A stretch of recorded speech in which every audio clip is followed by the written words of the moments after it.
आणि म्हणून राज्यामध्ये अतिशय आनंदाचं वातावरण आहे, उत्साहाचं वातावरण आहे. त्याचबरोबर जळगाव जिल्हा जर आपण म्हटला, उत्तर महाराष्ट्र म्हटला, तर आम्ही या ठिकाणी 1 नंबरवर आहोत. जळगाव जिल्ह्यामध्ये 10 नगराध्यक्ष 18 पैकी हे भाजपचे या ठिकाणी निवडून आलेले आहेत. नगरसेवक म्हटलं जवळ 55% नगरसेवक त्याचे काही वर असतील एवढे नगरसेवक आमचे या ठिकाणी निवडून आलेले आहेत. आणि युती महायुती म्हणून जर आम्ही म्हटलं तर मग ती संख्या जवळपास 80% जाते, 80%च्या वर जाते. एवढ्या मोठ्या प्रमाणामध्ये नगरसेवक हे महायुतीच्या निवडून आले आणि भाजपचे निवडून आलेले आहेत. म्हणून सर्व नगराध्यक्षांचं मी मनापासून स्वागत करतो, त्यांचं अभिनंदन करतो. सगळे नगरसेवक आहेत त्यांचं अभिनंदन करतो आणि विशेष करून मतदारांचे आभार मानतो की त्यांनी एवढं मताधिक्य आम्हाला या ठिकाणी जळगाव जिल्ह्यामध्ये दिलं. एवढे आमचे नगराध्यक्ष नगरसेवक या ठिकाणी आमचे निवडून दिलेत आणि महायुतीचे निवडून दिलेत. त्याबद्दल सर्वांचं मनापासून या ठिकाणी आभार व्यक्त करतो. बोला.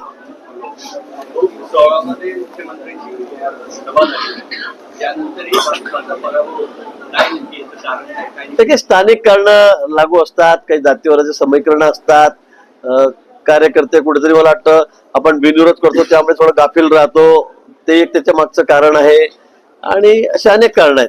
पण आम्हाला खूप अपेक्षा होती की भुसावळ आम्ही जिंकूच, कुठेतरी आम्हाला असं हार पत्करावं असं वाटलं नव्हतं. पण आम्ही ओव्हर कॉन्फिडन्स थोडा आमचा तो आम्हाला त्या ठिकाणी नडला आणि म्हणून अगदी थोड्या मतांनी 500-550 मतांनी ही आमची जागा त्या ठिकाणी आम्हाला गमवावी लागली. निश्चित याचं खरं दुःख आम्हाला या ठिकाणी, कारण अपेक्षा आम्ही त्या ठिकाणी केली होती त्यात भुसावळ शहर A+ मध्ये होतं, परंतु त्या ठिकाणी निश्चित आमचा पराभव झालेला आम्ही तो मान्य करतो.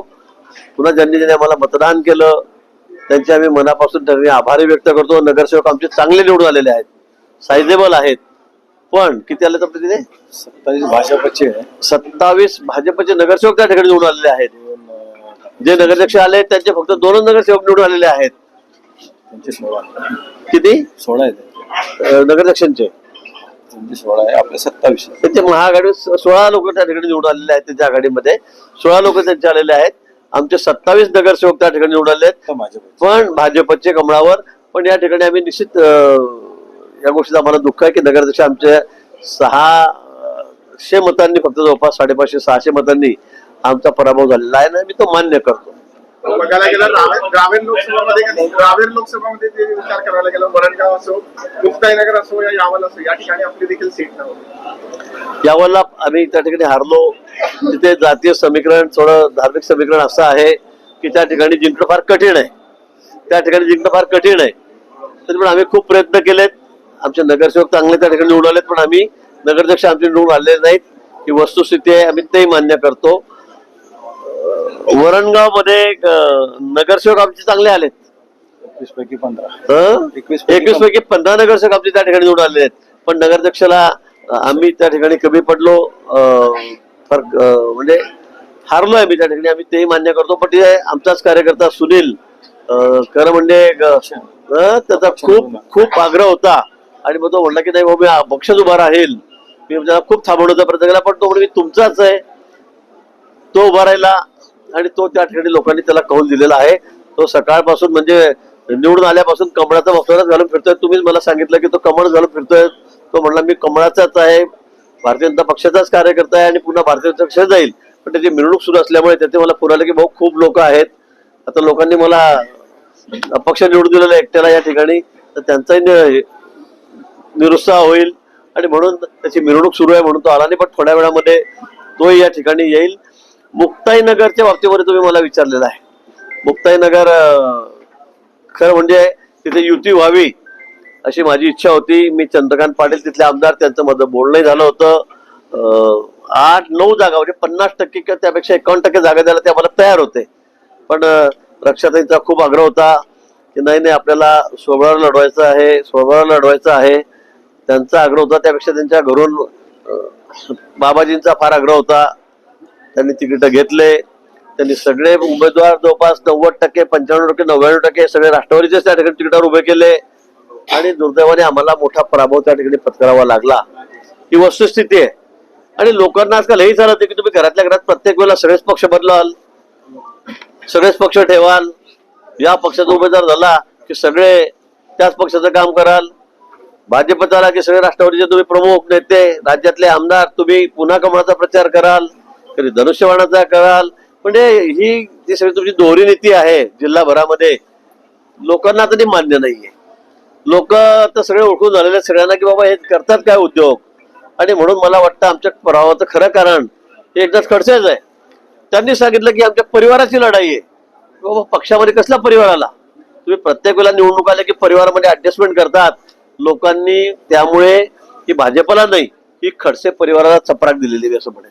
हो, मुक्तानगर एक असेल, वसंतराव एक असेल, तिथे केंद्रीय मंत्री रक्षा खडसे यांनी आग्रह केला होता तिथे युती सगळ्यांनी मग वरंगावचा पराभव आणि मुक्तानगरचा पराभव हा त्याला जबाबदार केंद्रीय मंत्री रक्षा खडसे असं वाटतं. मी असं म्हणणार नाही कोण काय जबाबदार म्हणून, पण खडसेंनी जी भूमिका त्या ठिकाणी स्पष्ट केली आणि ते एकदम कमळाच्या व्यासपीठाला येऊन बसलेत. त्या आमच्या रोहिणीताई, त्या महिला विंगच्या अध्यक्ष आहेत राष्ट्रवादी काँग्रेसच्या, त्या सुद्धा रस्त्यावर मारामाऱ्या करायला लागल्या कमळासाठी. लोकांना हे पटलं नाही. म्हणजे तुमची आता विधानसभा होती त्यावेळेला सगळ्यांनी कमळाचा प्रचार करायचा, बरोबर आहे सगळ्या घरांनी. आता इकडे या निवडणुकीमध्ये नगरपालिकेच्या तुम्ही फॉर्म घेतले आमच्याकडून, त्यानंतर सगळे कॅन्डिडेट जे आहेत ते राष्ट्रवादीचे त्या ठिकाणी दिलेत आणि सगळे मिळून रस्त्यावर तुम्ही पुन्हा कमळासाठी मारामाऱ्या करतात. म्हणजे हा कुठला संधी साधूपणा आहे? त्याला संधी साधूपणा म्हणतायत. आणि म्हणून लोकांना हे अजिबात मान्य नाही. आणि म्हणून लोकांनी आता त्यांचा म्हणजे मला असं वाटतं की खडसे परिवाराचा त्यांना कंटाळून समूह नायनाट करण्याचं ठरवलेलं आहे. मग आता कोथळीमध्ये पण ते नाही आहेत, मुक्ताईनगरमध्ये आधी नव्हते आताही नाही आहेत, बोदवडमध्ये सुद्धा ते त्या ठिकाणी नाही आहेत, दूध संघामध्ये आमच्या वहिनीसाहेब अध्यक्ष आहेत त्या पण त्या ठिकाणी नाही आहेत, बँकेमध्ये होत्या ताई आमच्या रोहिणीताई त्या पण आता तिथे नाही आहेत. आता कोणीच कुठेतरी शिल्लक राहिलेलं नाही. काही शिल्लक राहिले तरी पण ते कार्ड शोधत असतात, काहीतरी बोलत असतात. आता मागच्या वेळेला लोकसभेला रक्षाताई जिंकल्या, त्यामुळे माझ्यामुळे जिंकल्या. अहो तुम्ही आता आमदार झाले 4 महिने झाले तुम्ही राष्ट्रवादी काँग्रेसचे, पण तुम्ही हा उद्योग काय म्हणजे तुमच्या निष्ठा कुठे आहेत, पक्ष निष्ठा कुठे आहेत हे तपासून बघा ना. आणि लोकांनी आता त्यांना पुढचं ओळखलेलं आहे. आता लोक त्यांना अजिबात तिथे थारा देत नाही या परिवाराला.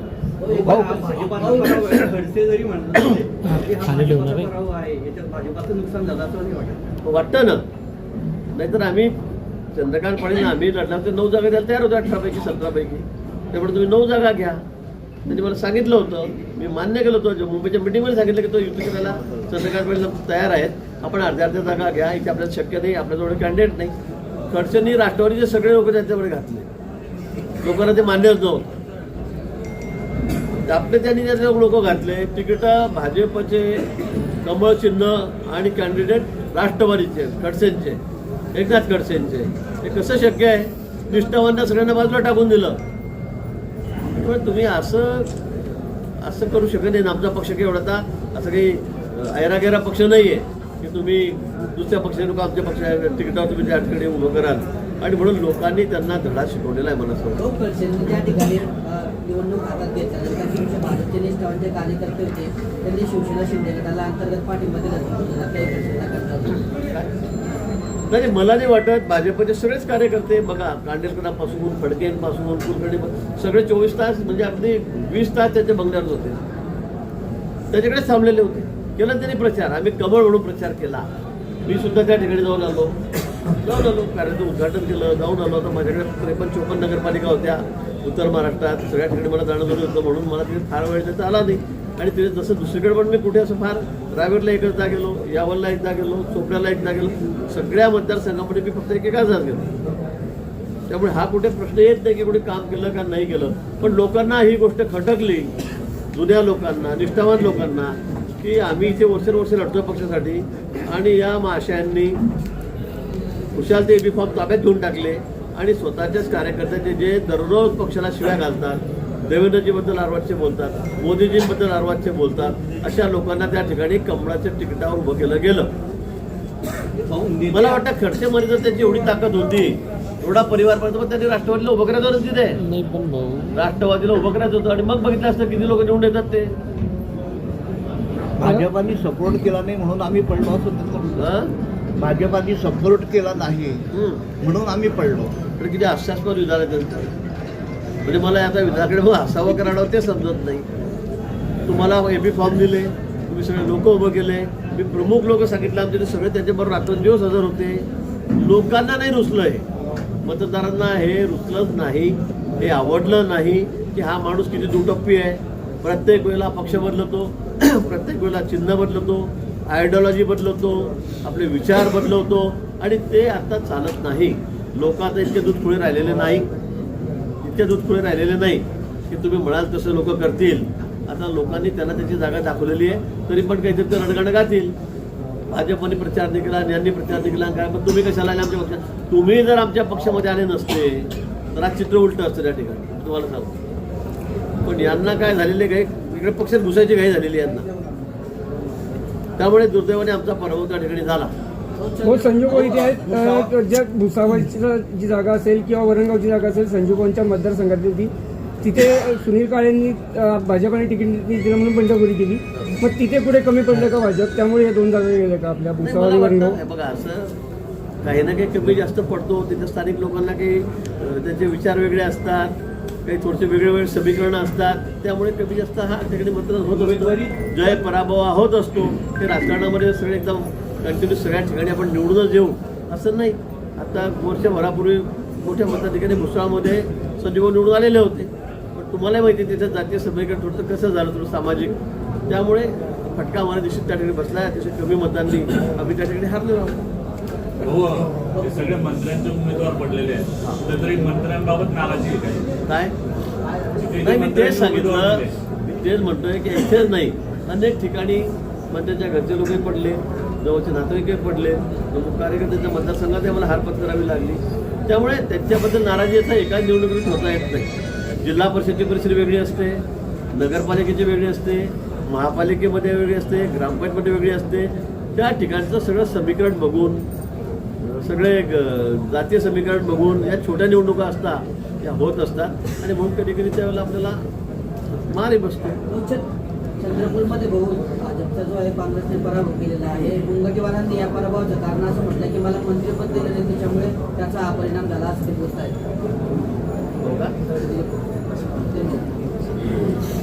म्हणजे मंत्रिपद दिलं असतं तर मग सगळे जुळाले असतं. आता त्यांचं मत असू शकतं, मला फार मला माहित नाही, मी तिकडे गेलेलो नाही अजून. भुसावळचे माजी आमदार संतोष चौधरी यांनी म्हटलंय की यापूर्वी आम्ही निवडून घेतलंय, आताही आम्ही यांना विरोधकांना निवडून घेऊ.